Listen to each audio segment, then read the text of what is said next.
Hi, everyone. Mitch and Joe from PickDogs.com here with your morning show. Of course, we're live 7 days a week, 365 days a year. We're trying to nail this thing right at 10 o'clock on the weekends, coming at 10:15. Maybe we'll move this thing back to 10:30 Okay. on the weekends as well.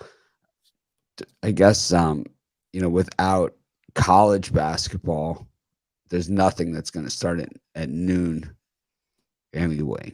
So at least not for the foreseeable future. And then when college football rolls around, we can always push it back a little bit. Sounds good, Mitch. Right as you said good morning, the sun really started shining in here. I had no sun before. It's come up over our house. That's So, what they that's what they call me, Mr. Sunshine. Mr. That's, Sunshine, well, welcome. that's what they say. I like it. How did you enjoy the games yesterday, Mitch? I didn't enjoy the first game very much, but the second game was just a cash machine. So anything that I lost on the first game, on that Villanova game, which I didn't have a premium or anything. I went down swinging, on Villanova, and that's the way for me, it's like if I'm going to go down, I want to go down swinging. And I went for all the big payout plays, and then in the second game, we hit it every single way possible. The only things that I lost in the second game was the Duke second half under was the Okay. only thing that we lost. So I had North Carolina alternate line on the Mitch's big bombs capper, and plus, I played it personally, and that was as high as it would go. At least that was the biggest alternate line that I could get, was a 7.5 to lay 7.5 additional points with North Carolina. The 4 that I was getting plus an additional 3.5, so Wow. they call that laying 7.5 on the alternate. Then for which ended up being exactly perfect because it was a 4-point game and it was laying 3.5. I had it. Had they let me go more, I probably would have lost money. Yeah. So thank you to the books. Fuck Vegas. Right? Opposite. Yeah. Joe's got the sun in her face. I don't know. It's I like, know. So bright right now. yeah. But so we have that, and I had that. So I hit the alternate line. I had North Carolina plus the points. Yeah. I had you and I had North Carolina second half, which we got plus points on again. Yeah, plus and then we 125. got plus on the money line on the second half, and then we also bet North Carolina to win the game. Live bet that at the half, and then we had North Carolina over second half. So to me, and then people, in the comments yesterday on that live show, they were kind of like, I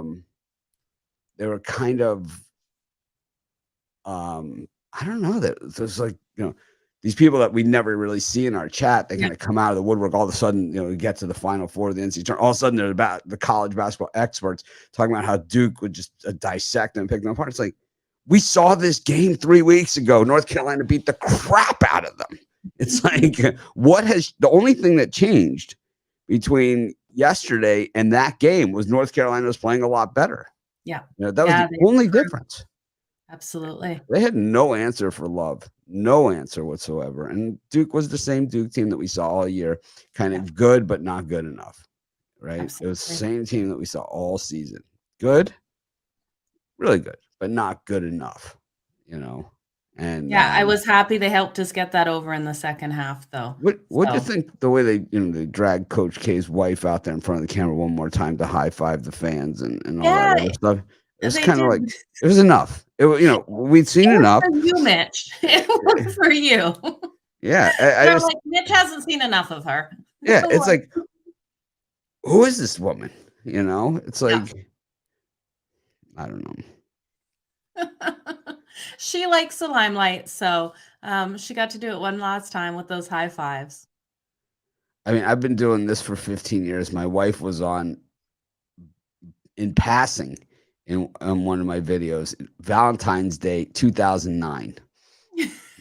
Well, there was the one live video, Mitch, that we were doing at halftime where we saw her crawl across the floor to try to get Sam's dog bowl. Oh, that's true. Trying not to be seen. Yeah.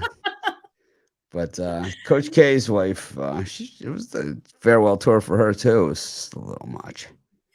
I didn't listen to any of the Went out post. with style. I didn't listen to any of the post game interviews, so I don't really know what was said, or if it was a tearful goodbye, or just he was mad because he got beat. No, Obviously, he actually said he was happy how he went out. He always wanted to go out either with a big win or a big loss, where his players were in tears, hoping to go out with that big win, but where they left everything on the court. So he was happy how he went out. how about Love and that 3-pointer that he had? I mean, that was up by one, Yep.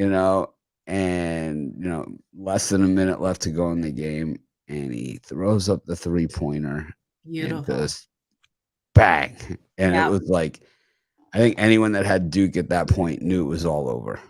Oh, And then absolutely. when Duke missed the free throws at the other end, it was just like even Coach K knew it was over right then and there. It was just like, anyways, we've got a bunch of cappers with us today, and that's how we do the roundtable style. Not everyone is here on time. I don't know. I guess they're operating in Sunday mode. As long as they're not annoying like Sunday drivers, it's all good.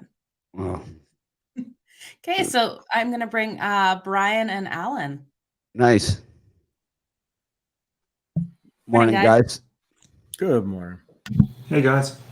Al, what'd you think of those games yesterday? I know Kansas was your game of the century or something, right? And then you had who'd you have in the other game? It was the only game I had. I had a 5-star game of the year on Kansas over Villanova, and I passed North Carolina Duke.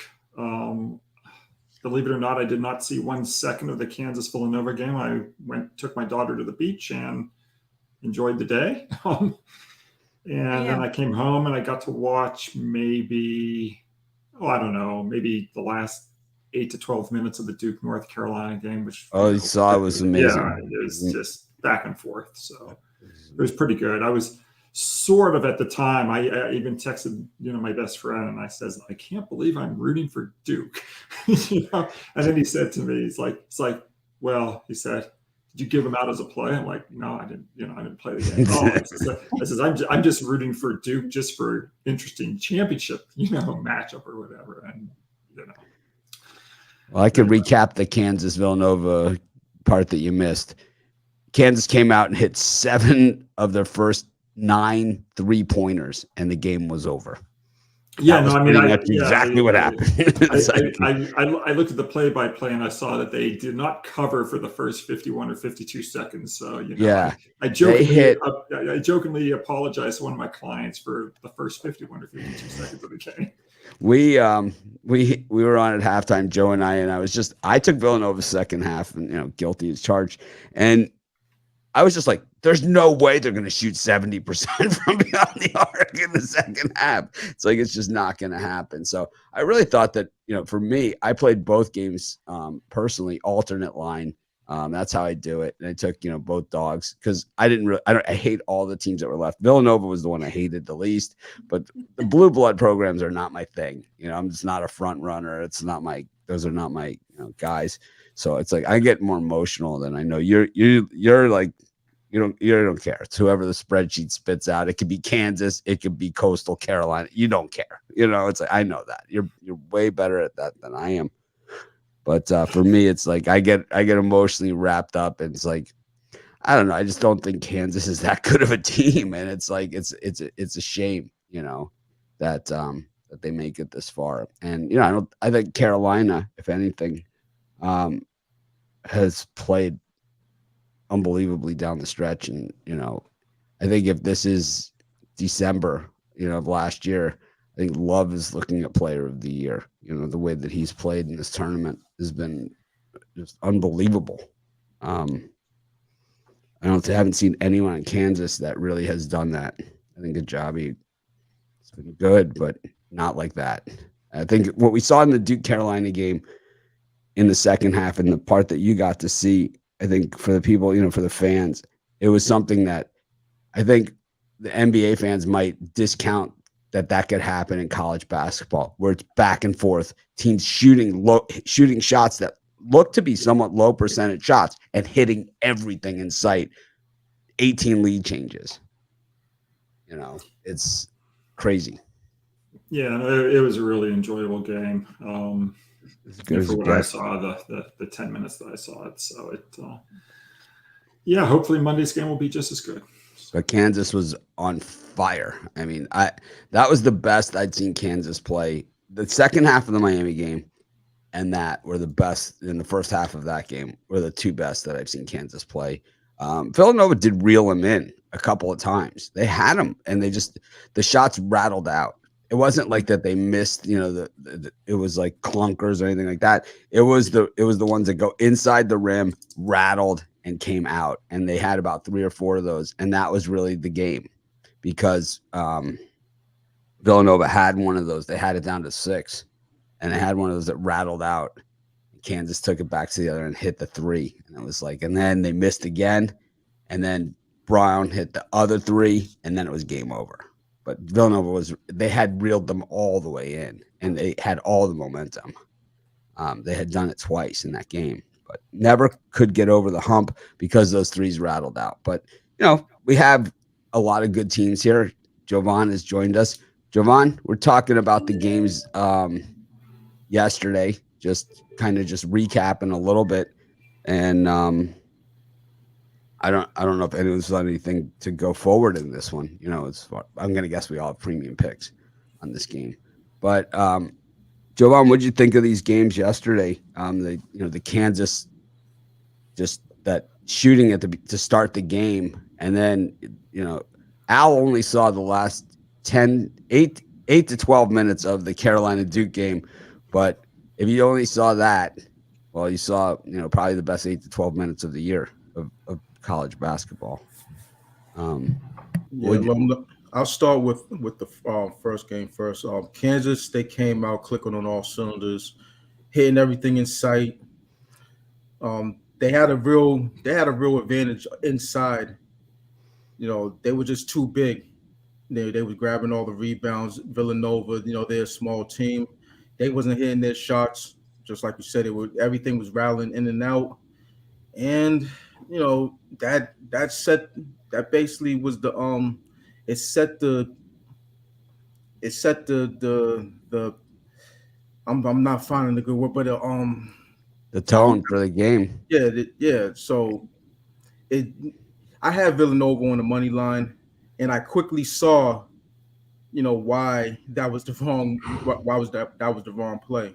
I was with you.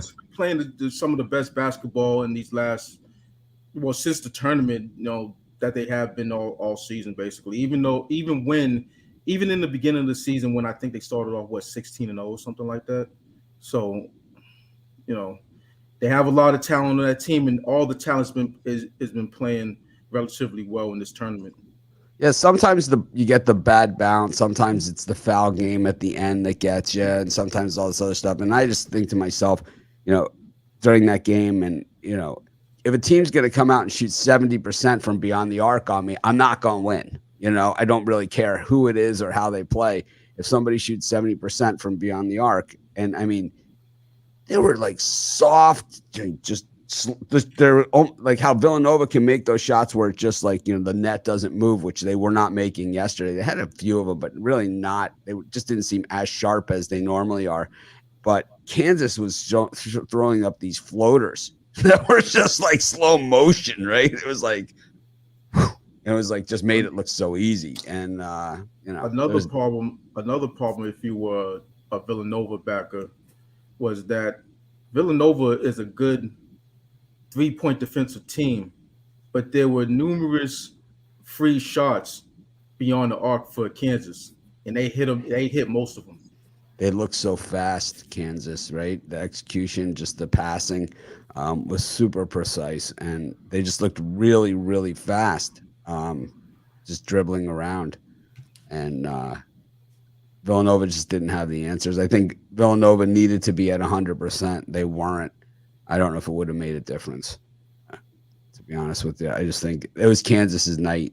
I think that, we saw Kansas a few times this season where it wasn't their night, and they lost by double digits, but they weren't shooting the ball like that. Like when they lost to Baylor by 10, they were not. So, and when they lost to Dayton, right? I mean, they weren't playing like that either. So I think Dayton's one of my teams, one of my circle teams for next year. I think I got them for my Final Four next year. I think they're going to be really good. That's for another time.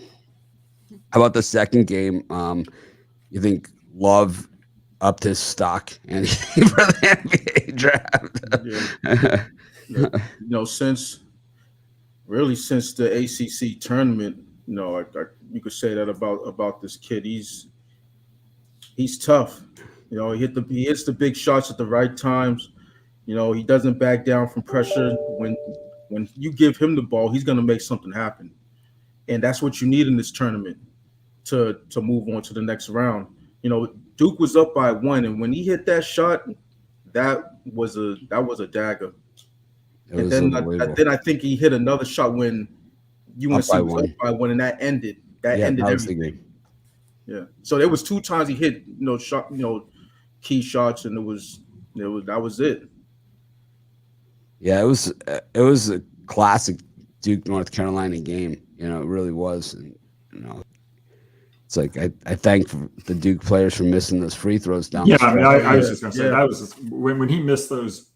Yeah, both of those free throws. That was really. I thought that was the game. Well, I think North Carolina was in control of the game, but Duke, they left the door open there, and Duke had the chance because if he hits both those free throws, then North Carolina's up by 1. You foul, even if they hit both, then you got a shot at the 3 to do it. But I'm laying the alternate line here at -3.5 with Carolina, so it's just textbook. It couldn't have drawn it up any better than that. I'll take it.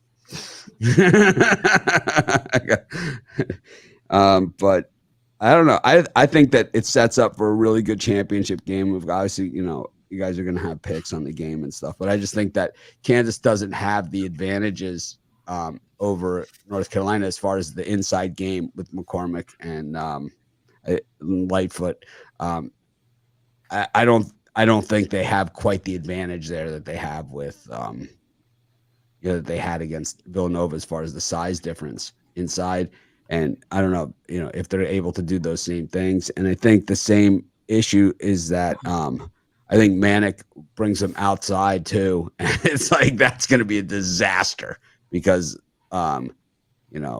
we saw him. Manic was guarding Banchero in that game. Just crazy, right? One of the things that UNC is known for, 2 things, fast pace, up and down basketball, and rebounding. That's what they do.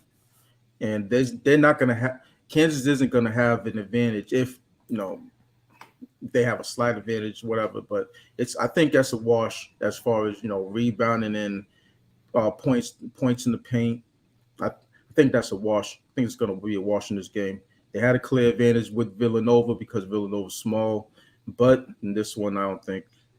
I think UNC might have a slight advantage if you consider everything that deals with, playing inside basketball. Villanova needed some fouls on the Kansas big men early, and they got some, but they didn't get enough. And the refs let them play in both games, I would say. And I think that worked against Villanova in that game. I think, Villanova needed to get the big guys in foul trouble, and they needed to be able to hit from the outside, and they didn't really do either of those things. But I think Carolina and Kansas are pretty similar teams, and I do think that the Tar Heel Nation owes Hubert Davis a massive apology here for the way that they treated him earlier this season, too. It's like, here he is in the finals. It's like they may not win, but it's like, man, it's to get to the finals. I mean, Dean Smith won 3 titles total. It's like this guy's there in his first year. Yeah, he's done phenomenal. So we got a spread of 4.5 tomorrow and a total of 153.5. So be interesting. That's a high total, but we saw the total go over nicely for UNC yesterday with Duke. I'll be here at halftime, Joe. I don't know if I'll be poolside or if I'll be in here, but I like getting outside. I'll tell you that much. It's nice. I won't be poolside. That's for sure. Being poolside. I don't know. I don't like the green screen guys too much. So, I think everyone got that point yesterday. I think they did. Why don't you ask those people to play their piano sitting behind them in that living room? It's like I'm like splashing the water in the pool. I'm like, see, this is not a great I'm glad the laptop still works today, Mitch. Yeah. Oh yeah. I almost dropped the laptop in the pool. That was a disaster. I guess I don't know. Anyways. Brian, any thoughts on the games? Oh, yesterday was a day of emotional highs and then lows. I was feeling good after Kansas, and then just not down in the dumps, but it was a great game. But I lost that Duke game. Got my butt kicked. We should be up for a really nice final here. And as I'm sitting here tonight, it's hard for me to pass on the Carolina plus the points. We'll see how that changes until tomorrow. But I think it's a 1-possession game, and if you're going to give me over 3 points here with North Carolina tomorrow, that's probably where I'll be going. I haven't really had a lot of 1-possession games here down the stretch in this tournament. We had a few early, but the Carolina Duke game was about the only close game that we've seen in the last 6 or 7 games in this tournament. But speaking of getting my butt kicked, I had the Knicks yesterday, man. That was nothing fun about that. Oh God! Wow. What the hell did they do? They're partying on Friday night. That's what happened.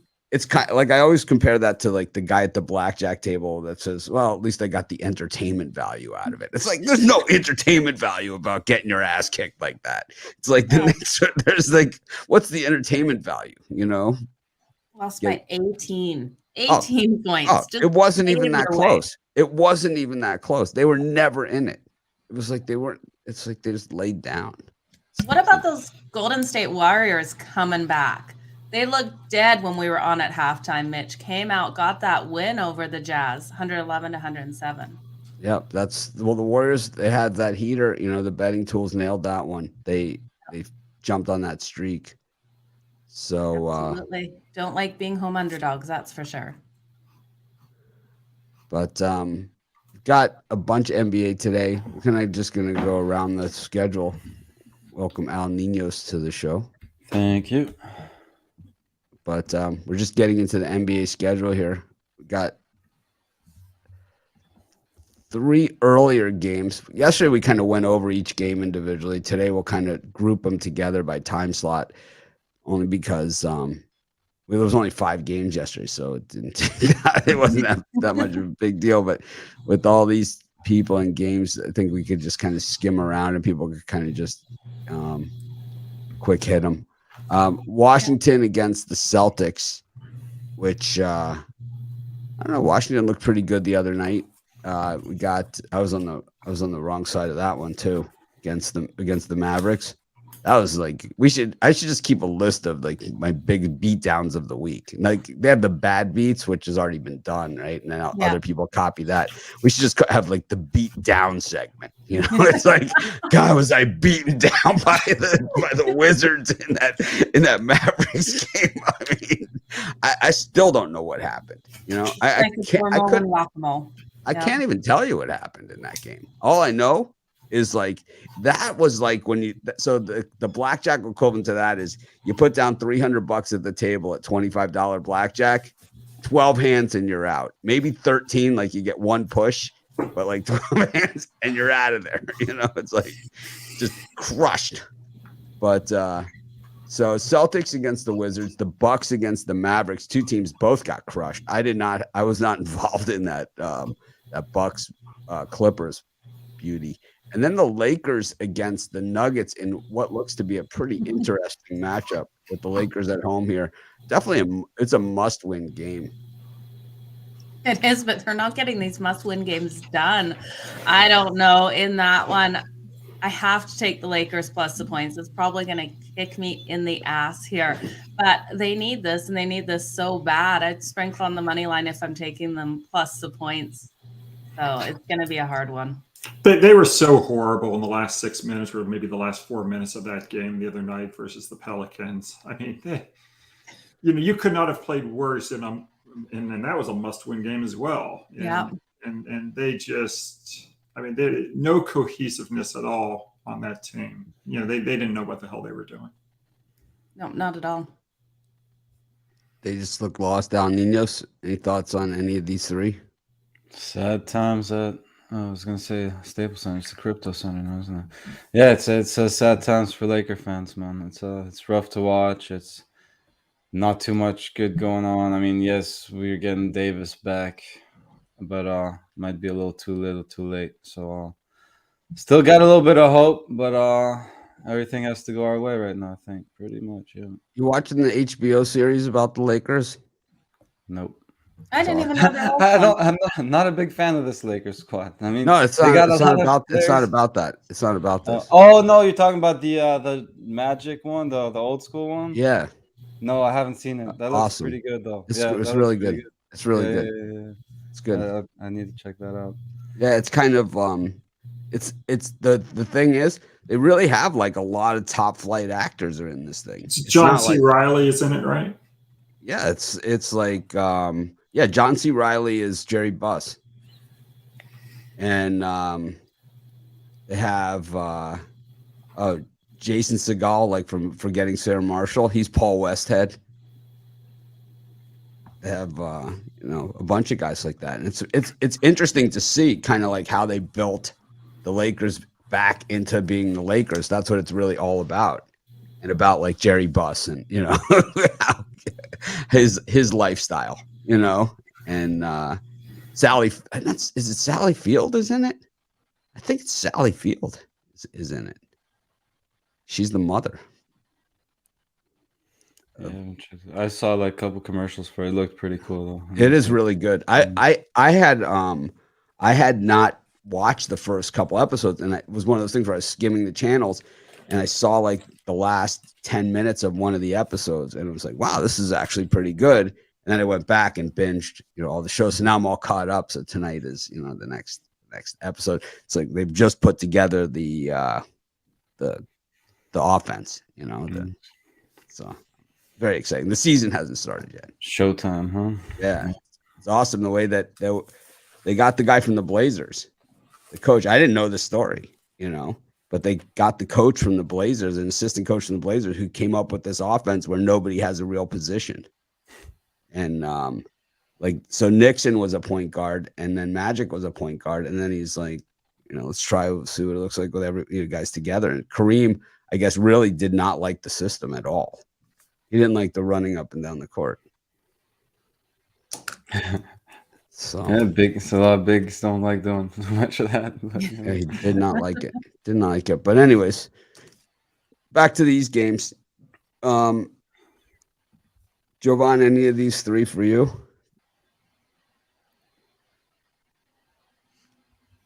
He's muted. I would lean over in the Washington-Boston game.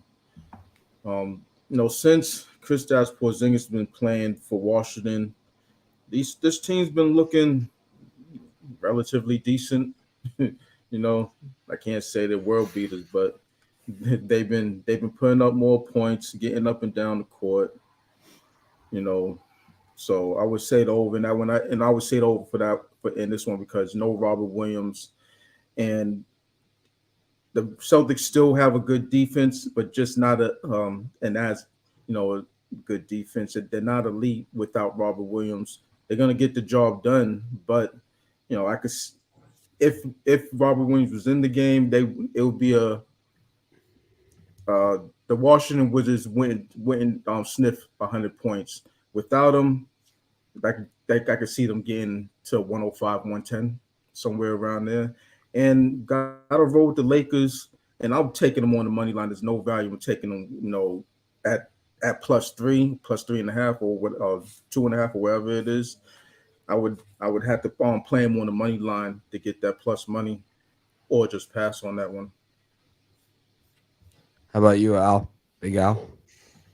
Oh, of the three games, I lean to Dallas. I mean, I generally don't want to go against a Mike Budenholzer coached Milwaukee Bucks team at home off a loss. I'll make the exception here just because of Dallas's exceptional, team trend, especially off upset losses, and especially off road upset losses. They're 39-16 ATS off a road upset loss, including 23-5 ATS if they're back on the road with their next game. So half with Dallas if I had to choose between the two. I would take Boston before I would take Washington. I would lay the 13. The Wizards, not very good off blowout upset wins. I think they're 39 and 66 ATS in that role. And then with respect to the Lakers Nuggets, it's more of a contrarian thing, but I would only take the Lakers if they were favored. They're not favored, and I'm going to stay away. So someone's asking about the player props at Pick Dogs. To me, they look fine. Generally, when the player props are down, or when you don't see any information on the player props, it's just the system updating is all it is. Updating the odds, updating the props as they relate to the odds as well. So there's been a lot of changes on these tools recently. So there's a lot more information there. So kind of a lot more grinding behind the scenes. So we're still adjusting the systems to make sure that it can accommodate that. But the player pages are going to have more and more and more information on those as well. So stay tuned. And then this week we have more updates. But that update on Friday, you guys can see, was gigantic. So stay tuned on that. But I think that to me, I love both the sites, but I think the betting tools at Sports Chat Place are way better than the ones at Pick Dogs. I just think there's just a lot more there, and the Pick Dogs ones are easier to use. The Sports Chat ones is more stuff, and that's why I'm doing the betting tool show, to show you guys how to use them, make it easier for you, even though there's more stuff there. And we're going to pile on a whole bunch of more stuff this week. So I don't know, loving them though. They've been straight fire. I think in all my years of betting, I've never really had a resource like this that just really always seems to just be paying like no one's business, right? It's crazy. Absolutely. Those first quarter and first halves are doing amazing too. Yeah, it's like some of the streaks and things like that are crazy.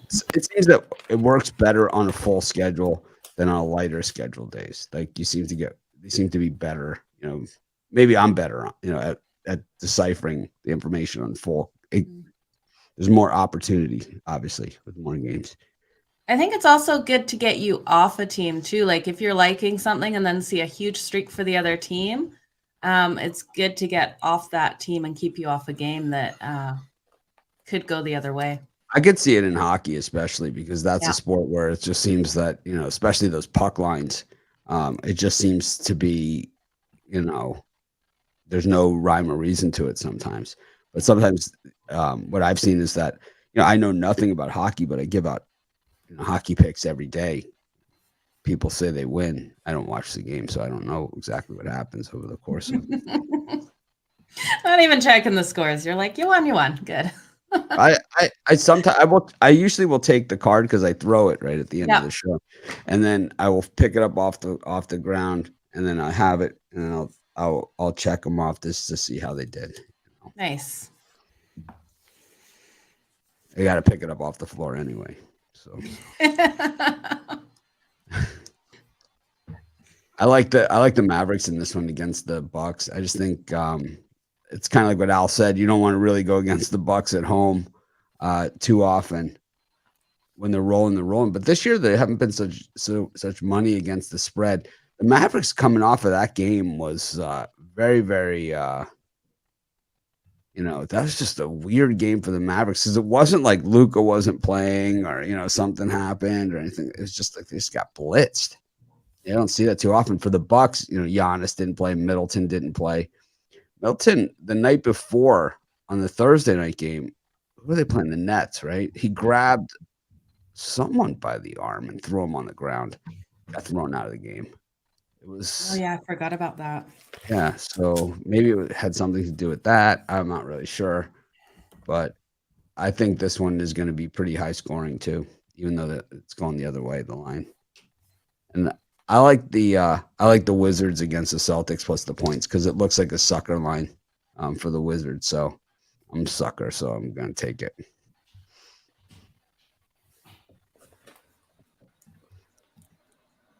No one really talked much about that one. We got the Pacers and the Pistons. So the Pistons have won in the underdog role on the road. There's 17 in a row. Are we at now?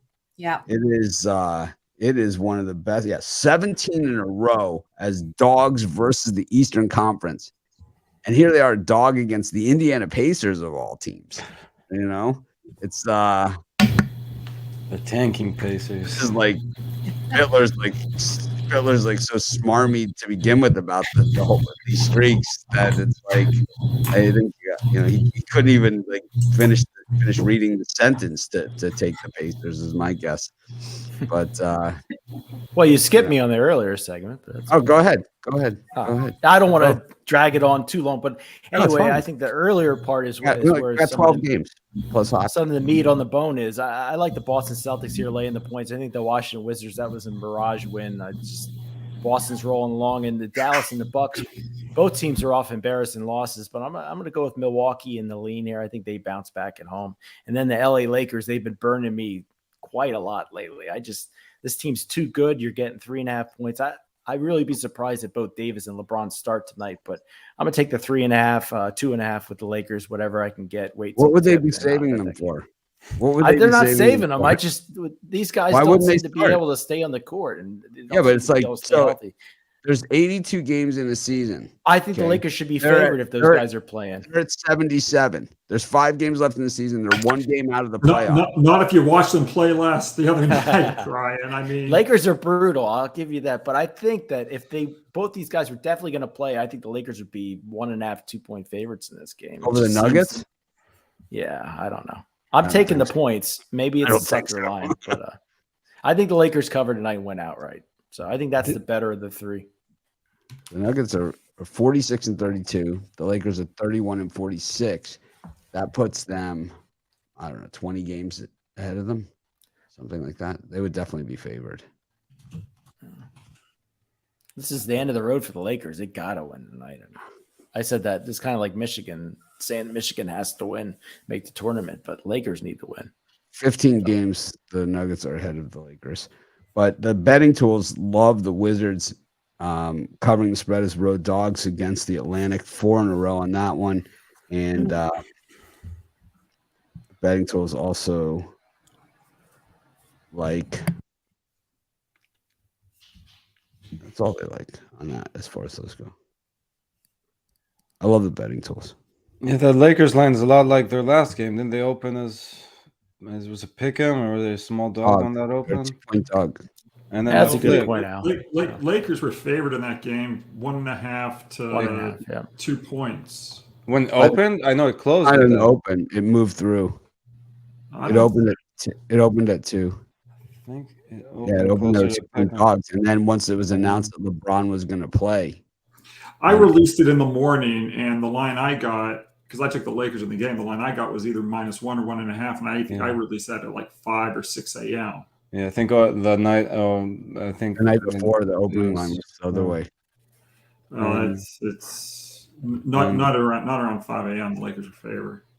No, yeah, I think it's flipped pretty early. Oh no, that's weird. LeBron, we could actually find it. I'm trying to look that On the up. line. No, we'll find it. I'm seeing -1s. I'm seeing pick'ems. I'm seeing Friday? plus 0.5 point. It Yeah. was Friday, right? So Yeah. It was the Lakers and the thing, line movement. So Yeah. on Thursday at 6:56 p.m. Eastern time, which is about when the lines come out, the Lakers were +1. By midnight, the Lakers were +2, and they even went to, and this is at PointsBet, so we can even look at DraftKings, but it's basically the same thing. And then at 8:40 a.m. Eastern time, so it's right around when Al is talking, the Lakers went from +2 to +1, and then by 8:49 a.m. Eastern time, which is exactly what Al is saying, they went to -1.5, and then PointsBet though. this is DraftKings. Oh, DraftKings, okay, because I'm looking at 5 dimes. 5 dimes, Lakers went to become the favorite at what was the date? That was the first. Let me see. And then it's oddly enough that later in the day, the Lakers went back to the dog. Like by game time, they were +2 again. Because Davis went to questionable again. He'd been probable earlier. And that happened at 5:33 p.m. Yeah, I mean, at 5 times they were favored from 3:30 the day before. So I guess it also depends on your outlet as well. 5 times dead to me. They threw me out. What did you do to get thrown out, Mitch? The one. I don't think they take U.S. players anymore, Yeah. Oh, okay. but they threw me out because I won. Normally when you get thrown out of a book, it's because you won. They say you're a professional. That's usually the terminology that they use. And normally it's betting small college basketball games, second half totals. Hate it. Hate it. First they limit you, then they throw you out. Nice. I think South Point, it's like South Point, don't they like limit it to like $500 or something now? It's like, I forget what it was. Oh, maybe it was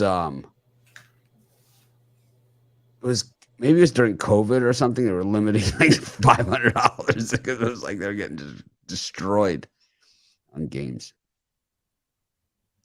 It was nice, I know we finished the college basketball segment, but it was nice to have a really complete season. There was very few games that ended up being canceled this year. It was a great year. Fans in the stands. I know tomorrow Joe and I will have more time to talk about this stuff, but it was a great year for college basketball. The fans returned to the stands. There's very few game cancellations. No one canceled their season. No one did any of those things. Everybody played. Nobody got, it was a good season. It really was a good season. Nobody really dominated from start to finish, which is, typical college hoops these days. We had 6, 7 number ones over the course of the season. But it was I really like this year of college hoops. Yeah, it was great to see. Anyways, back to the games. What do we got? Oh, the Pistons, Pacers. Oh, the Cleveland Cavaliers, if they're not too tired from scoring all those points on the Knicks. 4.5-point home dogs here against the Sixers, who have been a much better road team this year than I can remember in recent years. And then you got the Magic against the Knicks. I don't even know what to say. Al Ninos, what do you think about these 3 gems? Gems indeed. The one I really liked was on the premium side. The other, I mean, if these question marks go for the it's hard to back the Magic. I was on them last game. That was bad.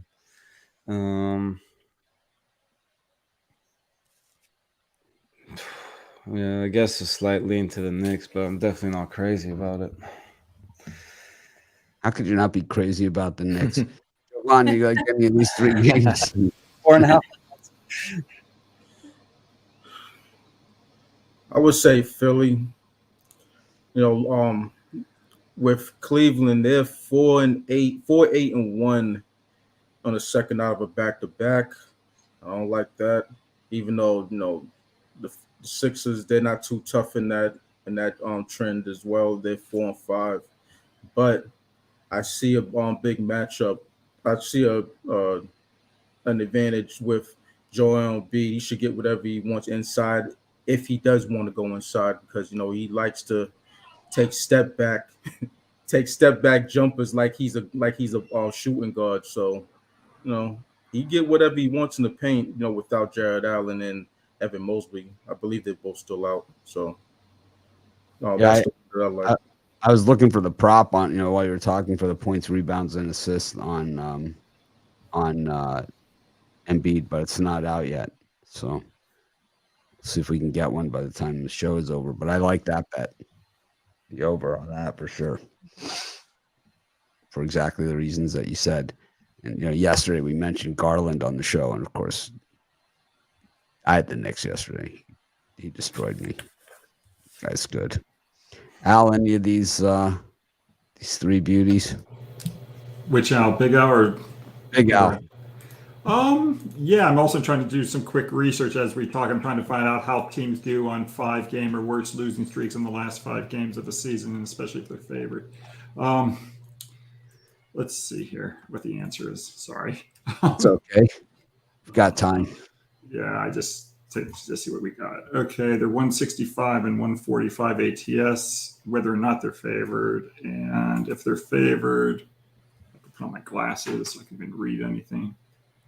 If they're favored, 28 and 22, 90 and 6, much better on the road than at home. Pacers are at home, though. They're on a 6-game losing streak. I would look at the Pacers here before I would look at Detroit for sure. Pistons 5 and 25 ATS off back-to-back, straight up and against the spread wins. If they're priced from -3 to +8.5 points, so that doesn't bode well for Detroit. So I would probably lay the 2.5 with Indiana. I don't know if Brogdon's going to play or not, though. But I lean definitely to the Indiana side. What else do we got here? The Knicks Magic. Orlando's so bad as a home dog when they're playing an opponent off back-to-back losses. They're 1 and 19 straight up and 2-16 and 2 ATS in that role. So I'd probably lay the points with the Knicks. And the other game, I've got no opinion. Brian? Yeah, I really like the Pacers here. Just everything does scream Detroit Pistons. I think they covered 9 straight as a road dog. And the Pacers have been horrible ATS-wise. It's just, to me, I just think the Pacers come in here and get this cover just to be opposite. Just doesn't look right to me. And then the Orlando Magic plus the points. They've cashed 4 straight as a dog, 8 and 3 on 1 day's rest against the spread. I think the Magic can keep the Knicks within a possession. They haven't been a good home cover team, that's for sure. But as far as the best bet here, I'd take the Pacers first and then the Magic secondary. Joe? I got to lay the points with the Knicks here. I think they're just too strong on the road, going 21 and 18 against the spread on the road this season. And on these back-to-backs, they do play well. I just can't trust in the Magic. 1 and 5 against the spread the last 6 home games. I just can't get there. And then I'm going to take the under between the Sixers and the Cavs. I think we've seen the Cavs struggle from deep, and I think this one stays under the posted number. We've seen the under hit for the Cavs in 21 of their last 31 games playing on these back-to-backs, both these teams on back-to-backs tonight. So give me the under. Yeah, the Knicks were a playoff team last year, and they still have some good talent on this roster, and we've seen them play pretty good down the stretch. Yesterday was kind of an aberration. They're not going to win them all, but they played pretty well down the stretch. For me, the Magic, why they're not a playoff team, they were 2 years ago, really not that long ago, but they broke it down, build it back up. The thing is, when you do that, you lose your depth. And I think this is something that I talked about yesterday, where you get late into the season and kind of this is why you see the up-and-comers drop off, because they don't have the depth that some of the longer-term contenders have. So it's like the teams I thought the Cavaliers were going to lose yesterday, right? So this theory really worked out well for me. But the Magic, they can't afford to be missing Carter Jr., they can't afford to be missing Suggs. They can't afford to miss these guys because they don't have the depth that the Warriors have. And while we might not know the second line players from the Warriors as well as we know this, we might as much as we know their starters, we know that we know they're probably pretty good, right? And most of the teams, which is why we're surprised that the Lakers are so bad, because we're used to them having better depth than what they have. But it's the problem is LeBron, right? He makes too much money, and Anthony Davis. So they have too much money tied up into 2 players that don't even play that much. I think the problem with the Lakers is they sold the farm to get that bum Russell Westbrook. That's what it was. Because at least last year they played some defense. They were a top 3rd defensive team, if not, top 5 defensive team, in the league. And this year they played no defense whatsoever. So, and Russell Westbrook is a big reason for that. I don't know. It's like the last 3 stops that he's been at. He's been poison to the team, Washington, Houston, and this team. Yeah, he has really been a problem as far as that goes. His teams, they don't win. The thing is, when Russell Westbrook was coming out in the draft, Another one of my brilliant statements that, this guy's never going to make it. He's going to be a bust. It was because I never really saw what position he was going to play. I never didn't really understand it. And I think here we are all these years later. I'm still not really sure what position he plays, right? And that's why he doesn't really fit well with any of these other guys. So I think for me, that's part of his problem. But I think the defense always is an issue. You see the best teams always play the best defense. The teams that improve the most are the teams that improve the most on the defensive side. And you can see it this year too. It's Memphis Grizzlies have big improvement, Cleveland Cavaliers, and the Dallas Mavericks. Those are the three most improved defensive teams. And those are the teams that we see at the top. I believe it's the Suns, right, that have the number one defense across the board. Pretty sure. Yeah. So defense wins. Everyone can shoot in the NBA except for Dennis Rodman and Shaq. Even Giannis can shoot now. Yeah, he can shoot now, can he? He hit that 3-pointer the other night to pass Kareem, right? Yeah. Ben Simmons is a superb defender if you get on the court. Yeah, there's a guy that can't shoot, but he's not an actual NBA player. He plays defense, though. He doesn't play at all. He hasn't played in quite some time. If he would play, he would be playing defense. The Lakers have a roster to play defense with. It's just they don't. I mean, Westbrook should be able to guard any point guard in the league. Davis is a good defender. James can be a good defender when he wants to, but a lot of times there's a little bit of lack of effort, I think, on that side. But it's crazy. Bradley's used to be a great defender. I don't know. It's tough. Howard isn't exactly known for his shooting. I don't know. The Lakers, it's just to me amazing that they're at this point. 2 years. It's really 2 years in a row. It didn't come out of nowhere. They were a play-in team last year. At early exit. Yeah. I think it was just too comfortable throughout the whole season. Thought they would just be able to win whenever they wanted to turn it on, and it just hasn't been the case. Got 6 more games to go over. We got the Miami Heat and the Toronto Raptors. It's an interesting one. The Heat looked real good yesterday. Just busted up the Bulls, who just can't beat a team with a winning record to save their life. The Rockets against the Timberwolves. The Timberwolves should just play the Knicks. Then I could just avoid those games. Right? I could just avoid them altogether. And then the Thunder Buddies up against Phoenix Suns. Thunder have kind of run out of gas on the cover machine a little bit, but still 7-3 against the number in the last 10. Al Ninos, Thunder Buddies for life, or you off the ship? My premium pick, I think that's maybe my favorite play on the board. Yeah, I don't mind taking 14.5 points with the Thunder here against a banged up Phoenix team. So I'll take those points, sure. Thunder Buddies today. I don't know about for life, but today. Jovan, any of these 3 games? Well, they have been good to us. They have been good. It's been a good year. Joe Madden's in and out of the picture. Here she is. She's back. Sorry about that. My internet froze completely up. She's changed her wardrobe. I wish I could have that fast. It's cold in here. I could have gotten a hoodie. It's like a Stevie Nicks concert. It's like where did that? Did she just change again? It's like, how did that even happen? It's like Fleetwood Mac. It's like Stevie Nicks. I saw Fleetwood Mac. Stevie Nicks. They played 18 songs. Stevie Nicks wore 27 outfits. It's like, how did that even happen? Yeah, I was looking at the Heat or Raptors under, but it's going down a couple points the last couple hours. Tread lightly on that. When the Heat on second nights of back-to-backs, they uptick. It's an uptick in points that they allow.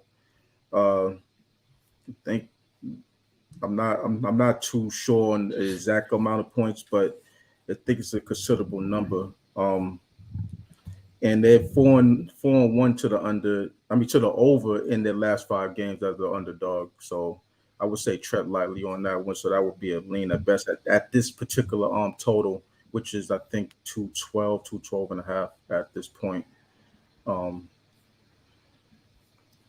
And yeah, the Phoenix Suns OKC game, last game that I took, and I was on OKC, they got boat raced by 20, so I can't touch it.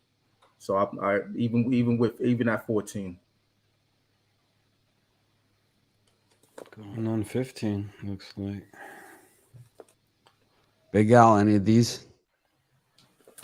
Oh, I think the Phoenix Oklahoma City game's interesting. You were asking about, what do you do? Do you jump off the OKC ship now that they failed their last 2 games? But they're still the second best team in the league against the spread this season behind Memphis. Memphis has covered 65.3%.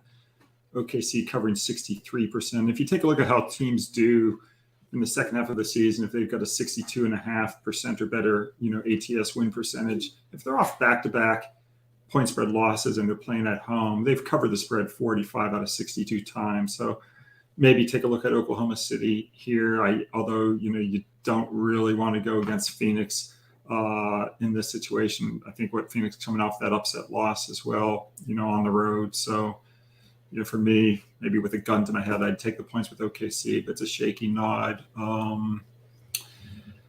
No opinion on Miami, Toronto. No opinion on Minnesota, Houston. My favorite game on the board is the Portland San Antonio game. That's a premium play for me. So yeah, that's what I think.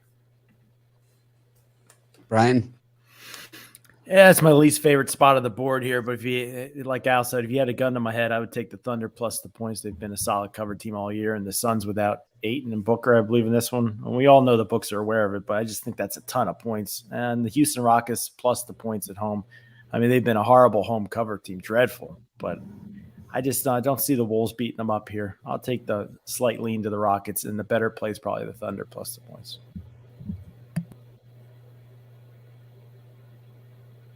Joe? The Phoenix Suns Oklahoma City Thunder game. I'm going to take OKC's team total over. It's 103.5 at minus 115. I think they just go above this, and then that saves me from if they don't cover this spread. I think they can get the points on the board here in a higher scoring game. So I'm going to take them over the 103.5. And then I've got to with the Miami-Toronto game, I got to take that over 112.5. I think we just go over in this one. I think this is going to be a fantastic game. I'm not taking a side in this. I really hope Toronto comes out and wins it. But that's a homer bet for me. So give me the over in this one. I like that over. I like that over a lot too. Yeah. What about you, Mitch? Think I don't know. It's a tough slot. I think that I kind of like the Raptors here against the Heat. Just the Heat, we haven't seen them, be super consistent here down the stretch. And I think coming off of the big win yesterday in Chicago, I could see a little bit of a letdown spot here against Toronto, who's been playing pretty well. Probably better right now, but the Heat generally, they do step it up against the better teams. So to me, it's a lean maybe to the Raptors.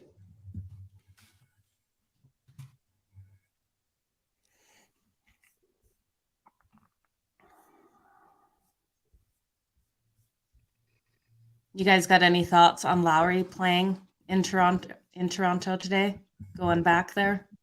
Yeah, I don't think he'll be too worried about his back-to-back. He should be ready to go for this one. Yeah, sad day for Toronto Raptors fans when he left. That's for sure. I cried a tear, have to say it. Hurt. Kind of seemed like he was going to be a lifer, right? Well, Yeah. he had been on Memphis before that, so Yeah, we wanted him. We wanted him to stay. he kind of was comfortable there, though. Seems Yeah. like he was comfortable there. I think Van Vliet was doing a lot of the same things, though, so I think they were good with going with him and seeing what they could get for that. I'm not exactly sure what how the trade went down. So, And when he was they on felt pretty Memphis, good with Van Vliet. Yeah, he didn't even look like the same player when he was on Memphis. He was like 40 pounds heavier, you know. He Something bounced like around from several teams early in his career. He started out with Houston, if I'm not mistaken. Oh, that's right. Yep. But he was like much heavier, right? Wasn't he like 40, 50 pounds heavier? It was just a much like he had a gut. maybe that's why I think he reminds me a lot of Van Vliet. But Yeah, he was on thin ice in the NBA for a while, and then he just clicked in Toronto. Found a home there. Yeah. That's basically what happened. We got Mills with us now. Mills, we've kind of just gone through over the college games. We're kind of going through the NBA schedule here. We're about 3/4 of the way through it at this point. I don't know if you had a specific game that you wanted to go over, or you want to just I mean, hop yeah, in. I'll just hop on in. I mean, I hear what you guys are saying already on the Heat game, and one way I look at it is like this. I lean toward the Raptors. It's just hard to bet the Heat, and to get a good read on them. It's one of those teams to where you think when they're good, bet on them.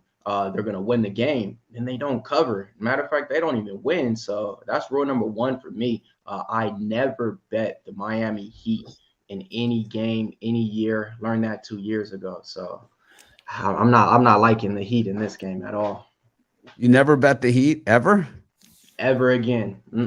I did Dead to you? dead. Like straight dead to you? Dead. You're So Timberwolves. Timberwolves for it. I bet him 6 times that I counted on. 6 times to where after the 4th time I said I'm never gonna bet them again. And I did it the 5th and 6th just to prove my point right. And they lost both the bets. And I mean, these are teams to where I'm talking about. It was like years to where they're playing my Kings, years to where they're playing the Rockets. Like they just never cover for me. I was doing a live stream one time covering them play by play, same thing. So yeah, that's rule number one. Dead to Never you. bet the Heat. Wow. Dead. Best record in the Eastern Conference. Dead to you. Dead. Don't bet them. Well, tell us if you bet Well, them. they covered so for me. that I had we them can get on their yesterday. side. I had them yesterday. They covered pretty easily. I enjoyed my 43 and 34, 43, 34 and 1 against the spread though. Let's see. Yeah, but 0-6 when Mills bets them. Hey, yeah. So What if you take the other side? Do they kill you? Maybe we got to find out when Mills has got to lean to the Heat. when I pick the other side, I usually cover with the points. This is the thing. This is the thing. All right. So with that being said, I think I figured it out. The reason why I probably lose with the Heat is because I always bet them when they're like a minus 140, 150 favorite. So I think that's probably the thing, where it's one of those shoe-in games to where you look at them like, oh yeah, this is a pencil-in win for them, and you expect them to win. So I think I fall for those traps right there on the Miami Heat, and those are the games that I actually lost and bet on them. But Maybe yeah, we rule can- number we one for can- me, I can't win with them. Throw that on the Pig Dogs betting tools. Mills versus the Rap. We Sorry, could do that. We could probably do that. Love it. Probably do it.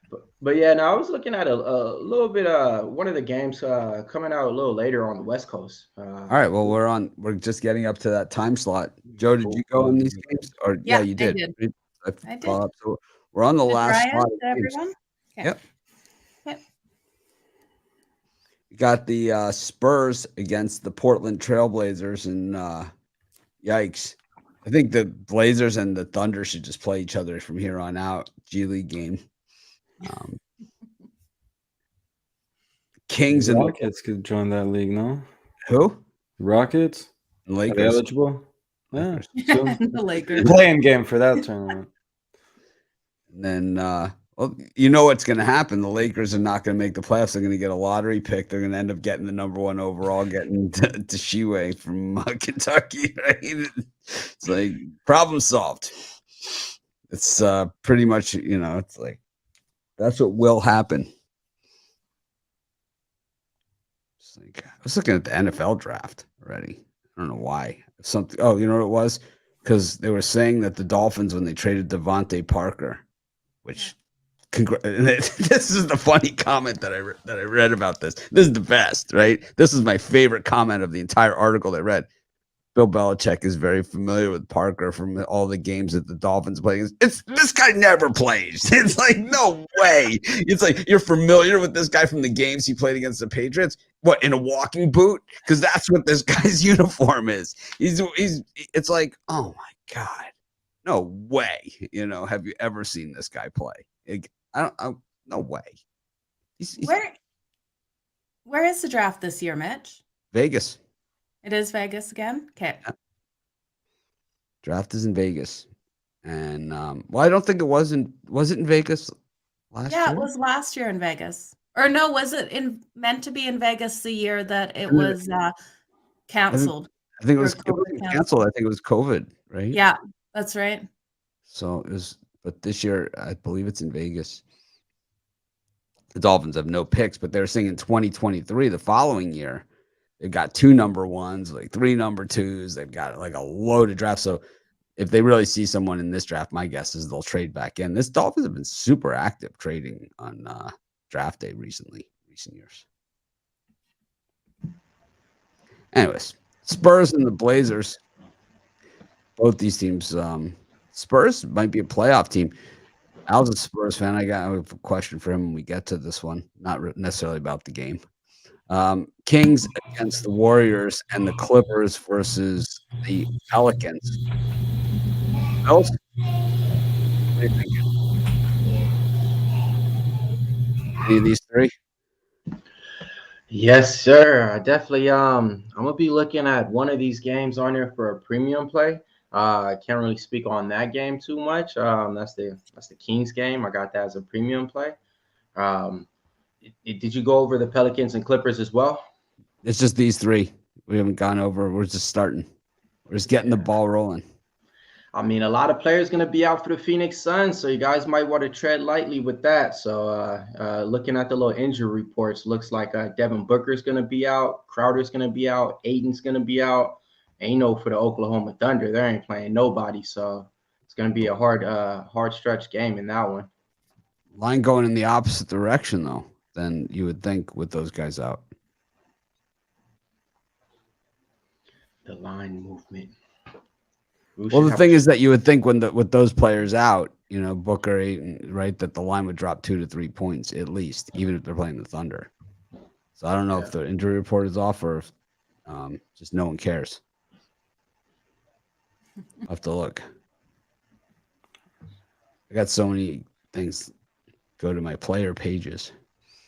Injuries. Giannis day-to-day. LeBron James. Ayton out. Are you sure Booker's out? Man, see, I'm going off of actually I'm not Booker's going off the updated Pick Dogs injury report, so I'm just looking at my ESPN actually. So I could be not. Crowder, Booker. I'm showing the same thing. Crowder, Booker, Kaminsky, all Ayton. I'm showing the same thing. Updated an hour ago. Rest.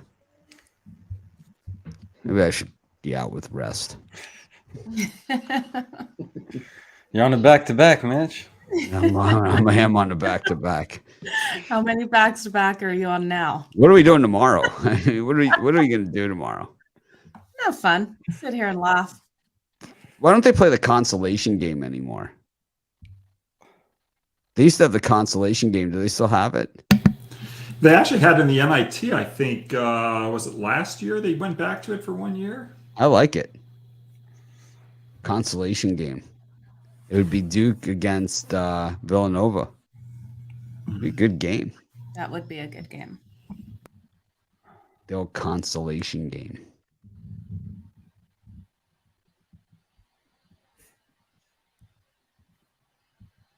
Yeah, they should have it. Anyways, where are we at? El Niños?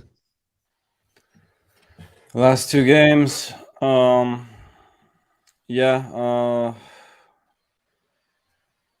Maybe small lean to the Warriors and small lean to Pelicans money line. Not crazy about that one. Paul George been playing pretty well. Clippers had been pretty good before he came back anyway. Yeah, there's 2 tough games here. But yeah, leaning Warriors, Pelicans. Jovan? We didn't touch on the Portland San Antonio game, right? No, it's No. in this section. Sheesh. Yeah, looking at that game, it's a lot of points to be landed on with the San Antonio team, even though they're playing a bad Trailblazers team. I would say over. Just looking at these two teams and how defense is is basically non-existent with these two teams, which is surprising with the San Antonio team who used to at least play defense. Give up 113.3 points per game this season, and Portland, they're 28th in the league at that in that category, 115.1. So I'll take a shot with the over. I think you can get there. Al, would you rather have the last playoff spot in the standings, or would you rather be in the draft lottery? Well, I'm trying to find out the answer to this. I think the answer is if you don't make the playoffs, so if you play in the play-in round, but you don't make the playoffs, I think you're still in the lottery, right? I still think, it's like you didn't make the playoffs, right? And so, I mean, I don't think the San Antonio, one way or the other, even if they finish 9th or 10th, are not going to make the playoffs. The other strange rule with the NBA thing, because I'm just looking at the Spurs with, vis-a-vis the Lakers, because that's really the team that they might be able to gain one spot in the draft. The Spurs could finish ahead of them in the play-in round tie-breaking rules, but then if they finish tied, and the Spurs win the tiebreaker, if that's what ends up happening, I'm pretty sure they still do a coin flip for the lottery position, because that happened to San Antonio back in the Karl Malone draft in 83 or whatever, and the Spurs lost the coin flip to the Utah Jazz, and the Jazz selected Malone 12th, and we got Alfrederick Hughes 13th. So kind of set us back a few years. Anyway, I mean, I just hope San Antonio gets the highest, more ping pong balls as they can, because we're not going to. Yeah. It's not a true lottery. It's not a true lottery. Only the first 4 teams are decided through the lottery. Everything else is, by record. I think whoever loses the playing game is eligible. Yeah.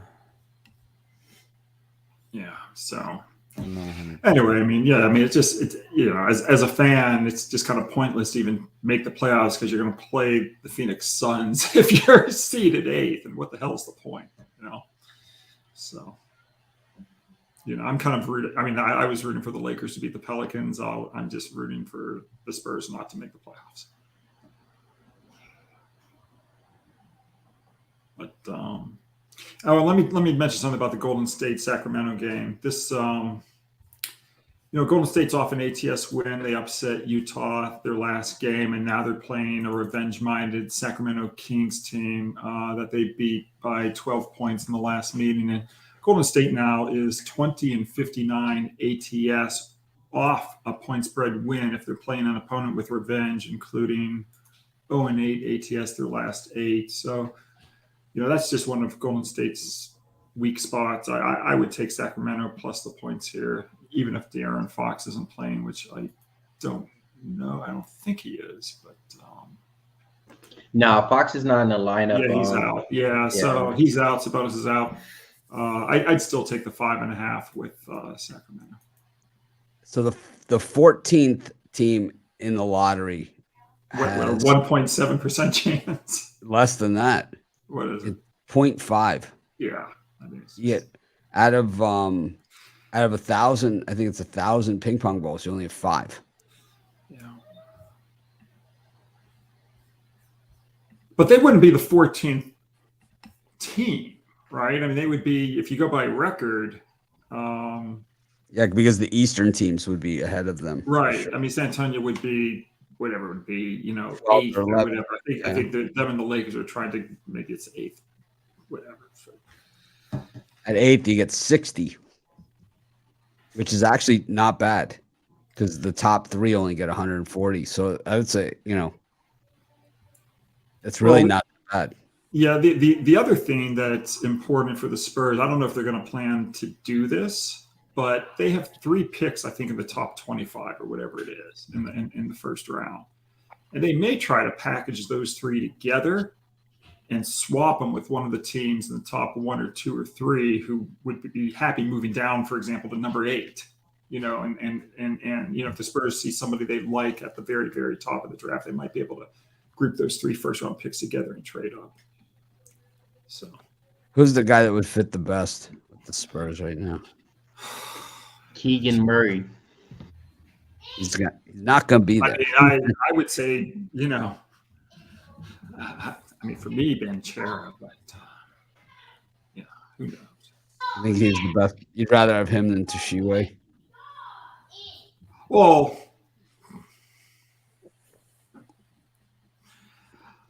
I don't know. I mean, I'd be happy with either.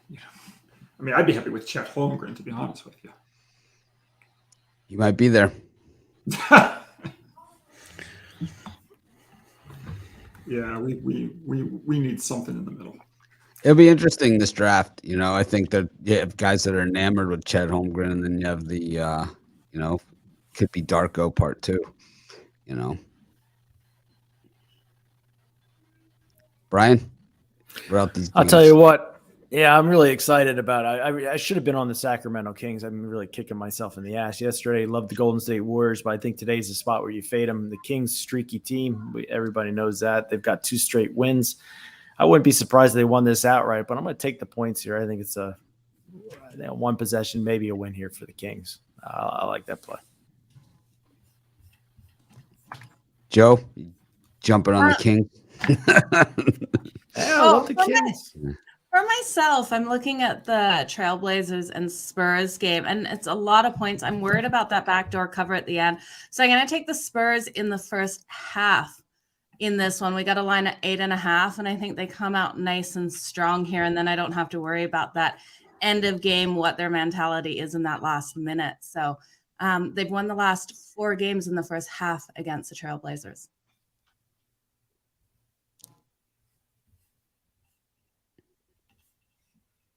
What about you, Mitch? The betting tools like the Kings, but I don't care. I hate the Kings. They play no defense whatsoever. I just can't go near them. The weird thing is the Kings have actually been winning games recently. So they win in bunches, they lose in bunches. And no one plays meaningless games like the Sacramento Kings and the New York Knicks. I mean, these teams really get it going when the games mean absolutely zero. And so Brian could be onto something, but I'm certainly not willing to go there. I mean, they beat the Rockets twice by 3 and 5. So. Yeah, but they've been winning games. Yeah, I guess soft schedule, but they've been winning. You're right. So what's got blown out by the Heat. Since De'Aaron Fox been out, the lineup, Davion Mitchell, rookie point guard, stepped into the starting point guard spot, averaging 20-plus points. Gives him a little bit more of a defensive capability on there. Fox, great offensively, defense liability, giving up about 20 points per game. With Davion Mitchell in there, he's limited in that. So I'm actually a Sacramento Kings fan. So, I mean, that's why I know so much about the team and stuff like that. But, Kings today plus the 6 points might be a look to look at, but I don't know, man. It's just hard to bet the Kings. It's just hard to bet the Kings.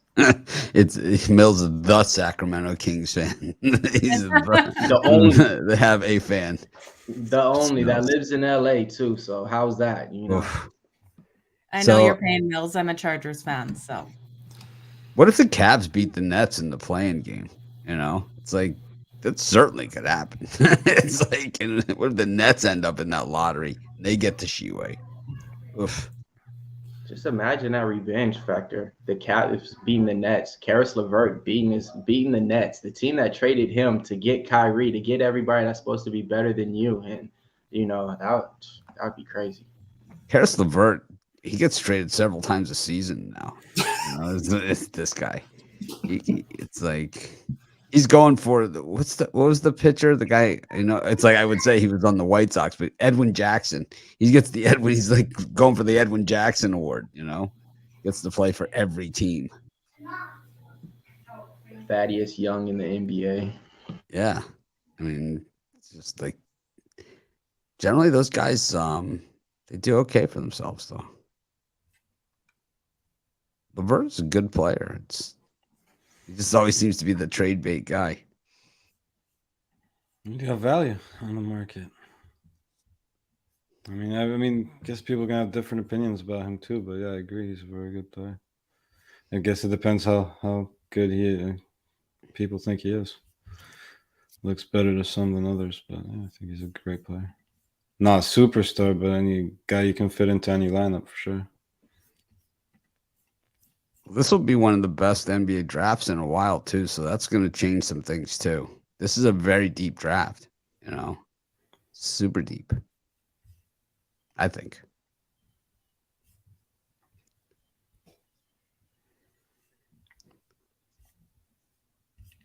We're talking Chet Holmgren, 14th pick. Well, 8th pick. It's going to go a lot higher than that. I don't see it, I don't see what everybody else sees.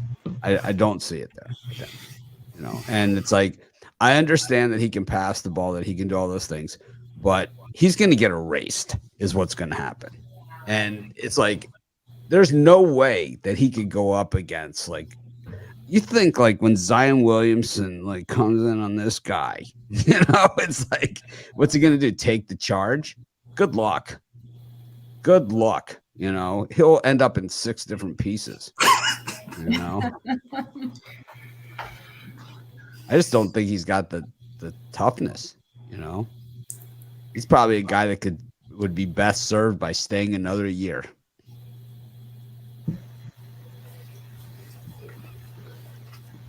Has he declared for the draft? Oh, he's going. Yeah, he's penciled in pretty much like number 2, number 1. So it's one of those things. He's going to be a bust. He's got skills. He's way Al, too skinny. Oh, I know.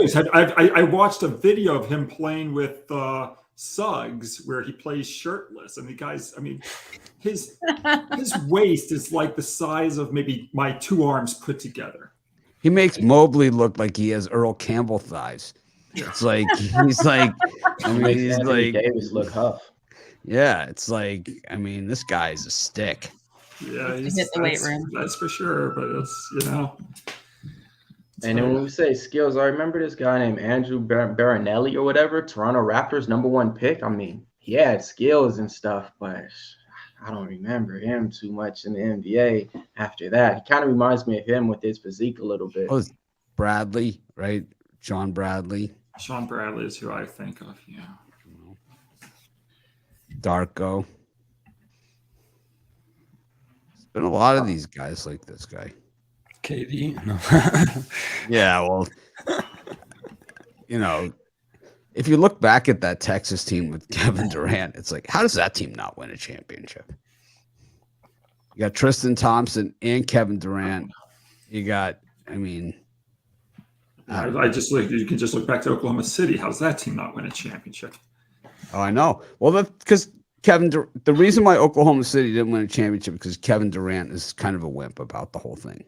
That's why then he was a fucking pussy, and he has to go play with 3 Right. All-Stars in Golden State. Otherwise, that's exactly what it is. It's thing. like he had his team. This is why I think Durant is one of the best players. But this is what I have against him and that Warriors team that won is that he had his team. He built this team. This was his guys, and and it's like he couldn't win with them. It's Well, like this. These were your guys. and then he's recruited by us. I mean, like if you're a 73 win team, you're not like why are you recruiting somebody to join your team? Like you're the best team in history. You don't need to like become unbeatable. And that's what annoyed me about that Golden State team is just that they like no sport. I mean, just fucking pussies. Well, this is the problem with the NFL. This is the problem with professional sports since free agency really has taken hold like this.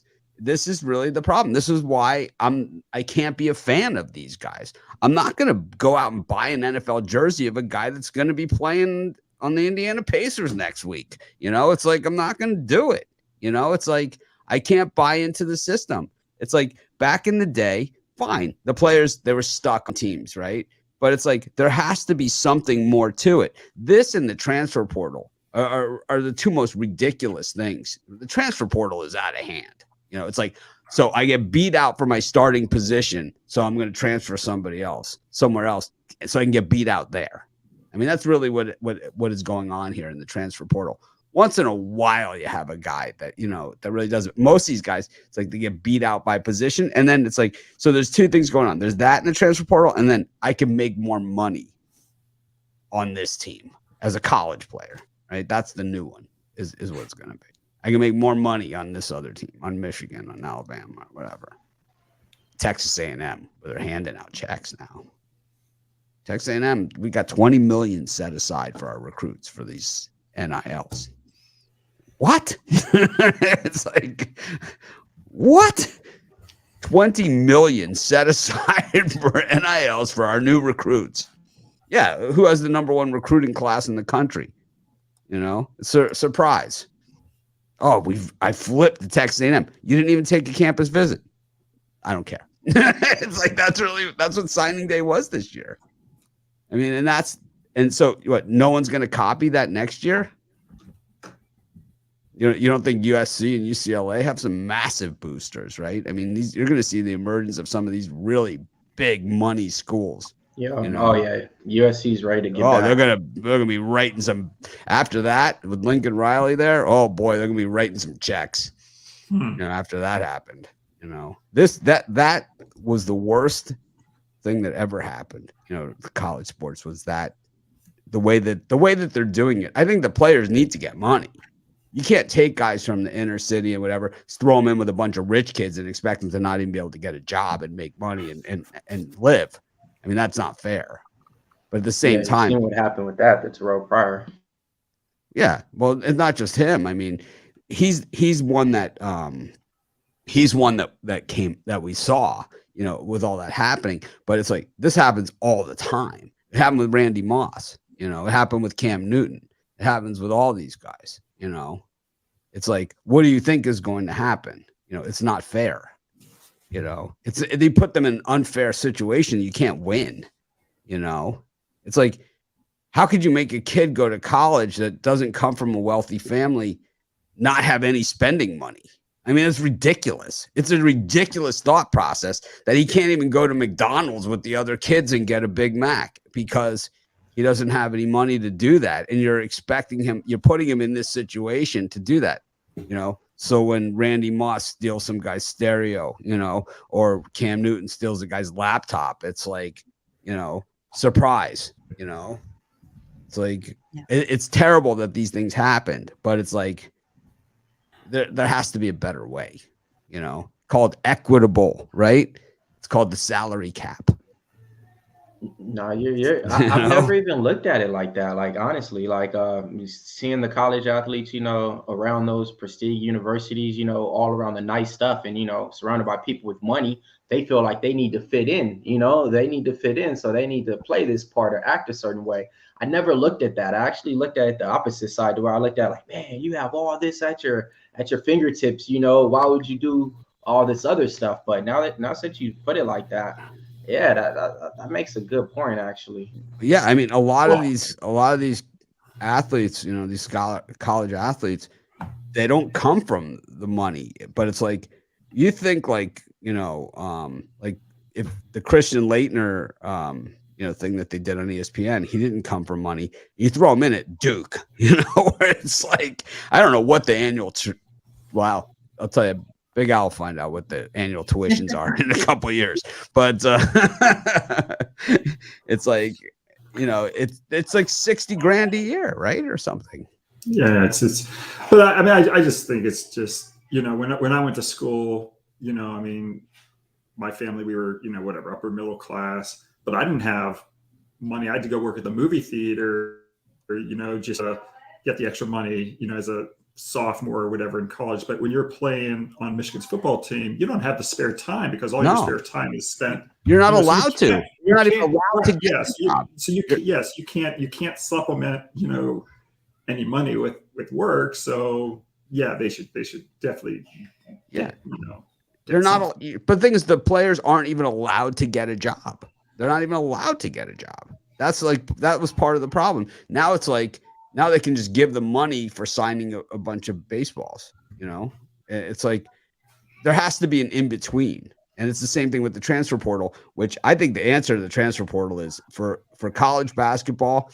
Every team can sign 2 transfers out of the portal per year, and any player that goes into the portal and does not sign with the team because they've exhausted their options has to sit for a year.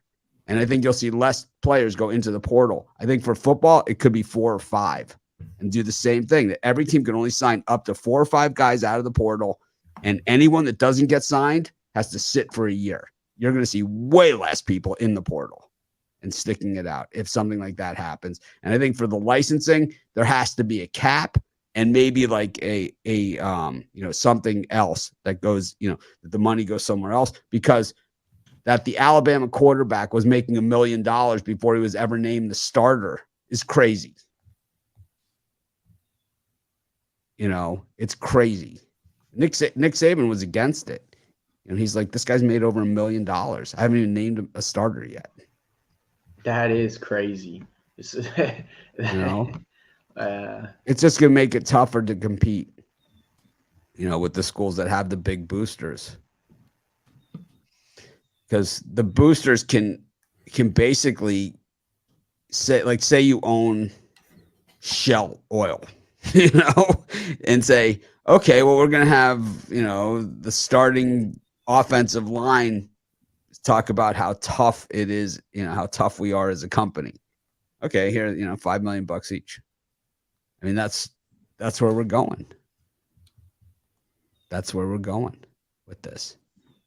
It's like, who has the bigger alumni base, So basically, if Harvard wants to control college football or college basketball, they have the most, right? So they would win. Anyways, it's a good discussion for another time, and I'm sure something will happen, but I doubt. It will probably take. The guys who make the decisions are generally the people that benefit the most from things being one way or another. So that's what it will take for them to be on the wrong side of it. But anyways, we got hockey today, Joe. Yeah, there's 9 games in the NHL today. And I want to go over pucks. Yeah, just before we start going over it, Mills, do you do hockey at all or no? I do degenerate hockey parlay, so no. Okay, Big Al, you do though, right? I do. Oh, so Big Al. Yeah, I do, but yes. Okay, well, what I'll do is we've got 9 games. We'll look at the first 4 if anyone has an opinion in them, because I know Jovan, you and Mitch don't do them either. So we have the Florida Panthers taking on the Buffalo Sabres. This one kicks off in the next 45 here. That's a 1:00 Eastern game.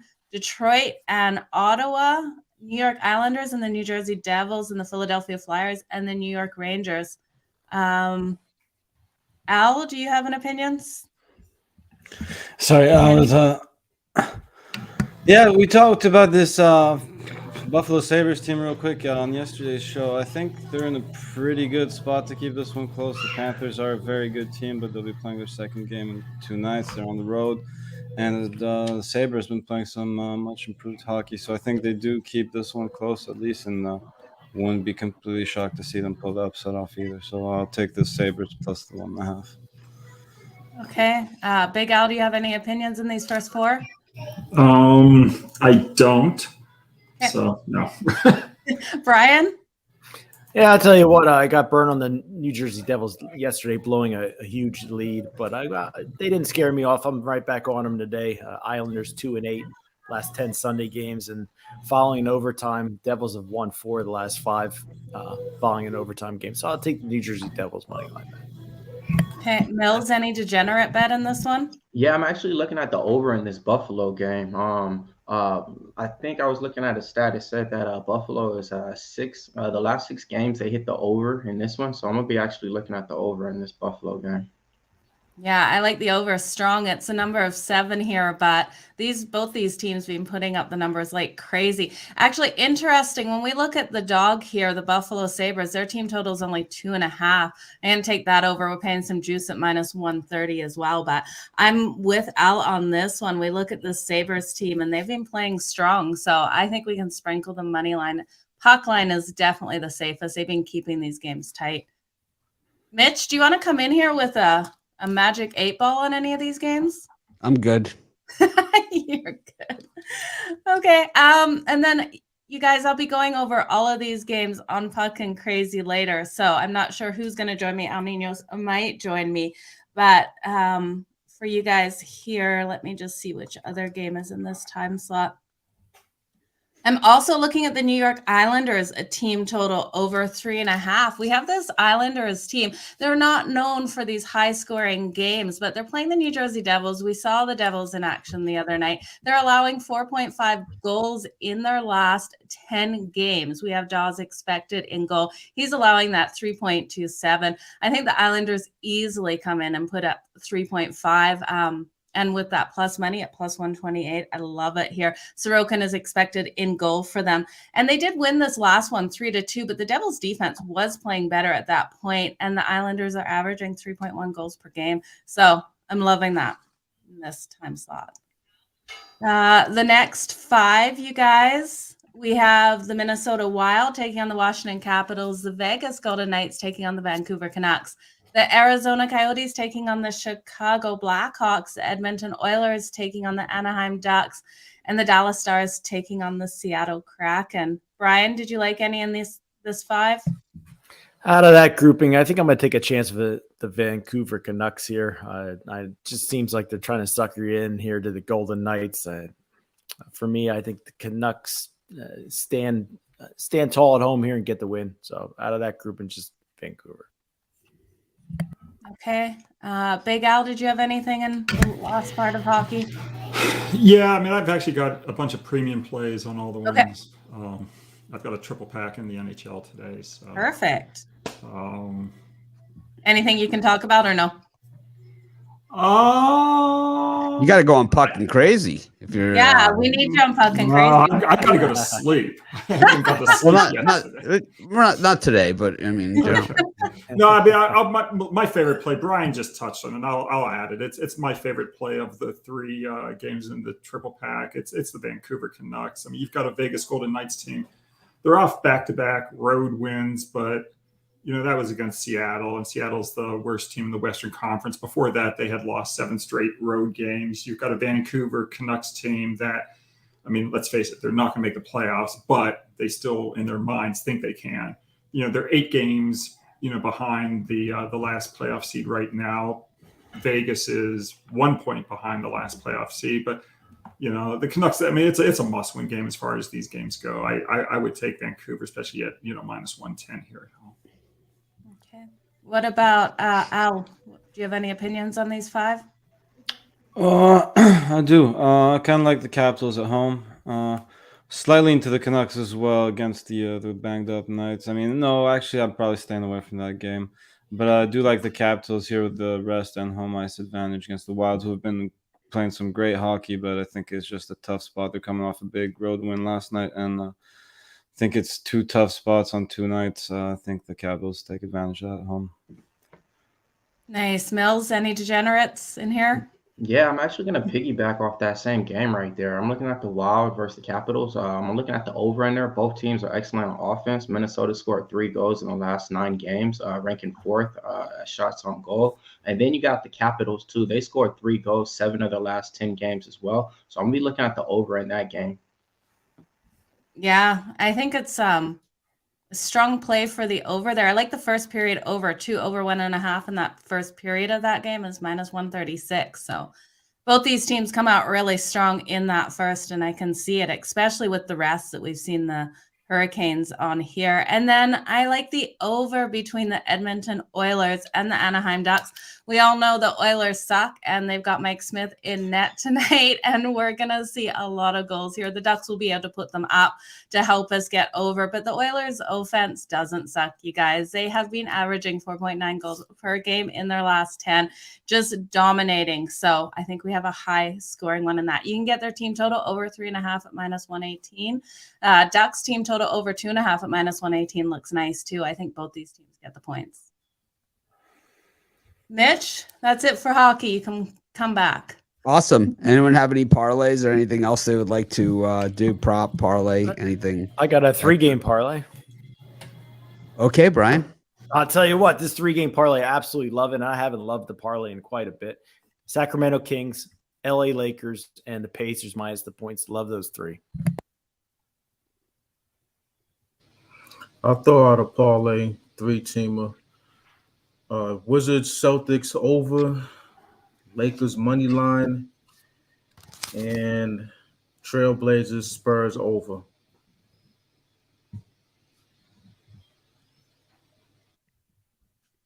I'll go Thunder with the points, and then Capitals money line. Oh, third one let me down yesterday. Maybe stick to a 2-teamer today. Okay, how about the Oilers Ducks over? I like that one a lot too. So Capitals, Oilers, Ducks over, and Thunder with the points for me.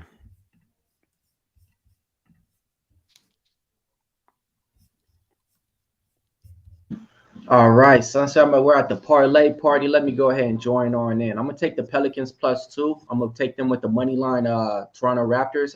Both of those, you can add those up. That's a +200 parlay. You might be able to get better odds out there. For myself, Go ahead. Go ahead. I'm going to take the Anaheim Ducks team total over 2.5. I'm going to take the Wild and Capitals first period over 1.5, and the Knicks laying the 5. Ducks, Coyotes, and Red Wings for me pays 18-1. Kind of like the Coyotes today. I mean, the Blackhawks shouldn't be -200. No reason for that. I just used the parlay tool at the website. Oh, that works too, I guess. That's what came up. Hey, he's a closet hockey fan. No, I could show you my screen. It's exactly what I did. I went to the parlay tool. I clicked best parlay. I took out tennis, put in 3 teams, generate parlay, $10 pays 178.64. Nice. Yeah, appreciate everybody in the chat in the comments putting your little parlays and picks in there too, and appreciate the guy that gave us the dono as well. We see you out there. Anything else? Nothing else for me. So you guys go check out those betting tools for those player props. All right. Well, thanks everyone for joining us. We appreciate all of you, and of course all of our cappers. Make it a winning day, and tomorrow should be a super light show. So we will see you then for the and of course halftime tomorrow's game as well. Absolutely. Have a great day, everyone.